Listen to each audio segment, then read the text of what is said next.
Welcome back. Before we continue, please visit the resource page for today's program. It's full of helpful tools for your practice. Now, please, let's return to our conversation. Let's move on to the credit situation this year. We have expiring credits and expanding credits. And I think the one thing we want to talk about first, AJ, and that would be the big change that OBBBA brought in was the elimination of or the reduction I mentioned in my opening of the clean air credits. And I use that term very loosely. So the IRA 22 credits, I should say. Why don't you give us an overview of how that's working? Sure. We used to have the $500 lifetime credit, but that went away under the Inflation Reductionary Act. We're supposed to have these credits until 2032, but we have the expiration as of December 31st for the windows, doors, the $1,200 limit, the installation of the biomass things of 2,000, and then also the solar. Now, remember, the solar is a refundable credit. Now, the solar, or what we call, I believe, is the 25D, is essentially has to be installed by December 31st, 2025. Not necessarily paid for. And if anybody wants to jump in on that and see if I'm right, but it's installed, which means it doesn't have to be paid for, but it has to be, again, the word they use is installed. Now, remember that the solar or the 25D is refundable. It's not refundable. It's carried forward. And if you have the solar, let's just pick on solar. If you had solar for 23 or 24 that you have not used, you can still carry it forward to 25, 26, 27 until it's used up.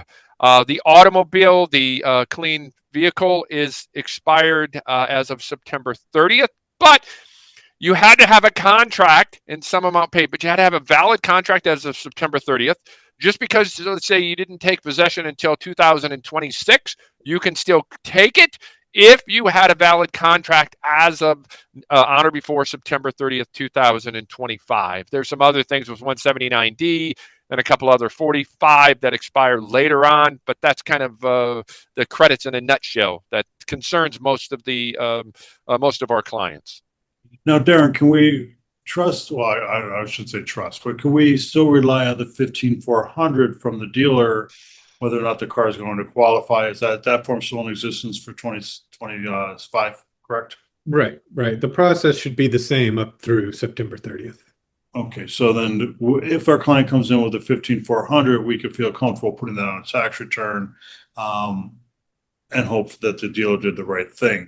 Now, I will say Schedule A will have the question about whether it was acquired before September 30th, okay. In addition to the questions you normally answer. Now, there's always been one other question here, and I don't know if AJ used the term installed when it's talking about the solar.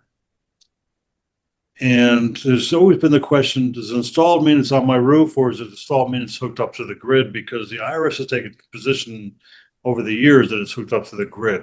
And I just would like clarification on that if I could. Claudia, what do you think? How do you interpret that? Well, I know that we have some audits going on right now that deal with that question, but it's not unusual, Allan, to see that kind of an issue because at least in our state, once you get it done, your electrical company has to not only be notified, come out and check it, give approval, they have to flip the switch so that you're now connected to the grid, meaning which is it trying to accomplish? So we legally couldn't be running it until they do the okay on it, and that becomes part of the issue of getting that clarification. That's important. I believe Darron's going to help us here in a minute, but he's still looking. I'm going to come back to you on that, Darron. If you find it, let me know.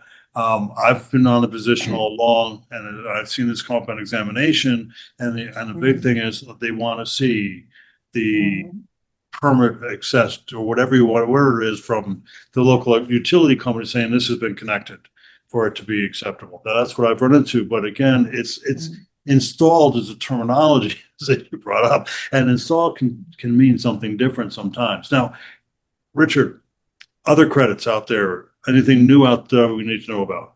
Well, I would point out the adoption tax credit. While it's not new, it has been modified under OBBBA. So the total credit can be just over $17,000, but 5,000 of it now is refundable.